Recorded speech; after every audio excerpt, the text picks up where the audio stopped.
Sometimes we have to ask ourselves, what's using my life? Heard a guy give a lecture one time that says, we are today what we were when. And he was talking about the fact that we, to a great extent, behave, think, react because of some previous experience that we've had. One of the things that we know about life is that it is always changing. Sometimes you're up, sometimes you're down. Sometimes things go real well, and sometimes they don't. Sometimes you're happy, and sometimes you're sad. Now that's that thing called life. And when we begin to understand and know that, accepting that reality that we will never ever have things just on an even keel all the time, that you're going to have some ups and you're going to have some downs, but during those down moments, that's where the growth takes place. That's where the work is. See, anybody can feel good when they have their health, their bills are paid, they have happy relationships, business is successful. Anybody could be positive then. Anybody can have a larger vision then. Anybody can have faith under those kinds of circumstances. Am I correct? See, but the real challenge of growth, mentally, emotionally, and spiritually, comes when you get knocked down. Somebody said that adversity introduces a man to himself or a woman. How you handle it, that's where the growth takes place. When I was facing some challenges, I had a guy say something to me, and I suggest this is one of the first things that you want to do when you're facing a challenge. You want to get unstuck. Evaluate where you are. Look at it, assess yourself. Assess yourself and assess the situation. What brought you there? What role did you play? Earl Nightingale had a saying I like. He said, all of us are self-made, but only the successful will admit it. What has brought you to this point? What did you learn from it?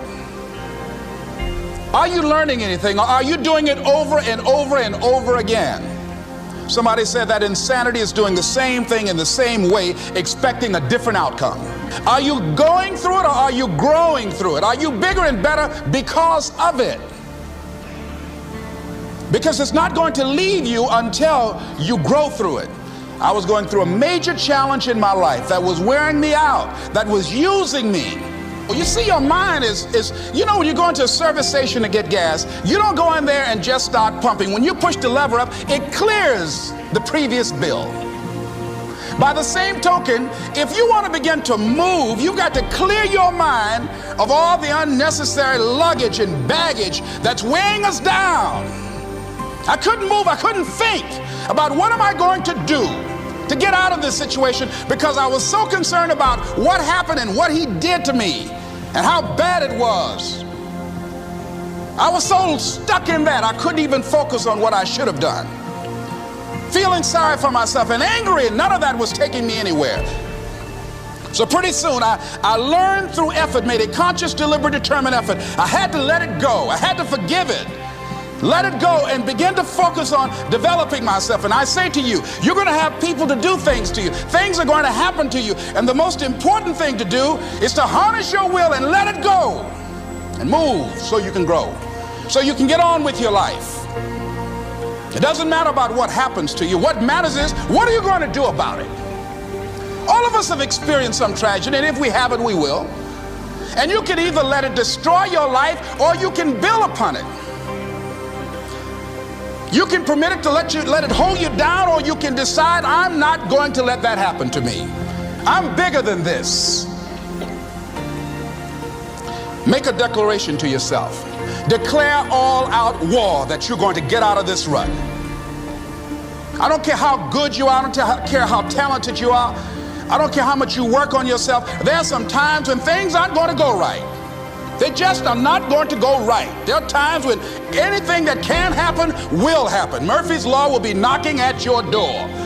Why? I don't know why. That's called life. And you have to deal with it. Sometimes your life will be in a slump, just like sports.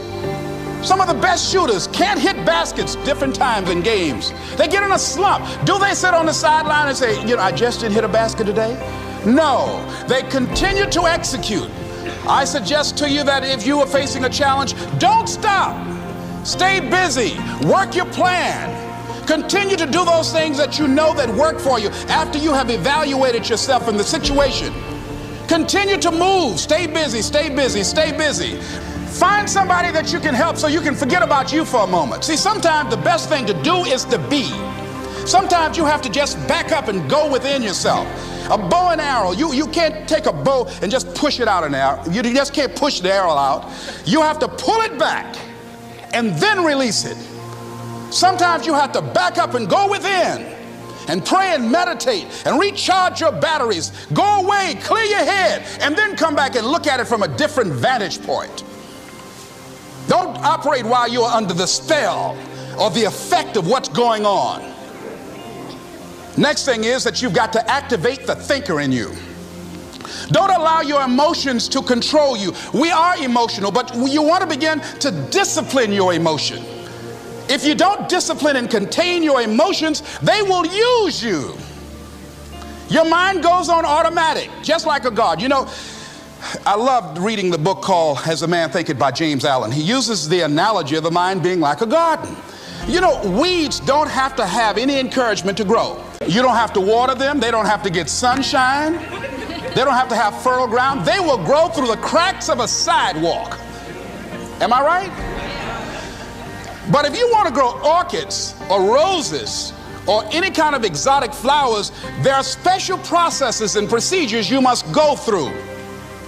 Well, by the same token, you don't have to force yourself or motivate yourself to think negatively, to be depressed, to hate somebody, to want revenge, to want to get back at somebody, to beat yourself up over the head, to feel loaded with guilt. You don't have to make any effort to do that. Your mind is on automatic. It will do that by itself. But if you want to begin to move into your own personal greatness, if you want to begin to really enjoy a happy, successful, healthy life, you've got to be willing to go against the tide. You've got to be willing to harness your will and say, in spite of this, I'm in control here. I'm not going to let this get me down. I'm not going to let this destroy me. I'm coming back, and I'll be stronger and better because of it. You have got to make a declaration that this is what you stand for. You're standing up for your dreams. You're standing up for peace of mind. You're standing up for health. You want it, and you're going to go all out to have it. It's not going to be easy. When you want to change, it's not easy. If it were in fact easy, everybody would do it. But if you're serious, you'll go all out. So yes, I'm going to turn this situation around. I'm not going to sit back and moan and cry over what happened and what went wrong and who did what. I'm going to do something about this situation. The next thing that is important is that expect things to get better for you, because they are. See, life is cyclic. You're not, whatever experience you're having right now, it has not come to stay. It has come to pass. Not to stay, just to pass. It's just going through. The biggest challenge is to know what's happening. This is a part of this thing we call life. This too shall pass. And maintaining perspective, putting it in perspective. The other thing is take full responsibility for your life. Accept where you are and the responsibility that you're going to take yourself where you want to go. Someone said we have two primary choices in life.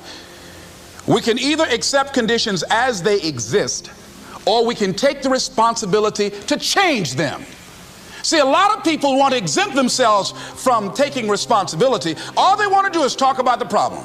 Every time you see them, they'll tell you their story over and over and over and over again. No. You want to take responsibility for your life. I got me here, I can get me out of this.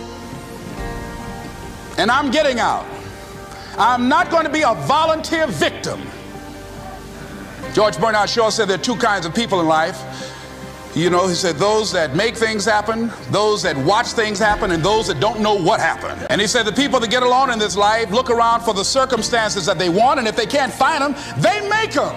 They create them. So part of beginning to get unstuck, you've got to decide that the behavior pattern that you have adopted doesn't work for you. You've got to change your strategies, and changing your strategy means reinventing your life, recreating you, and you have the power to do that. You can decide that you're going to change, that you're not going to be a wimp. You can decide that you're going to stand up to life. You can decide that I'm going to live each day as if it were my last. You have the power to make that decision. You can decide I'm going to work on myself and develop myself. I'm going to empower me. And all of these things that are happening to me right now, they're just temporary inconveniences. They're not stronger than I am. I'm in charge here.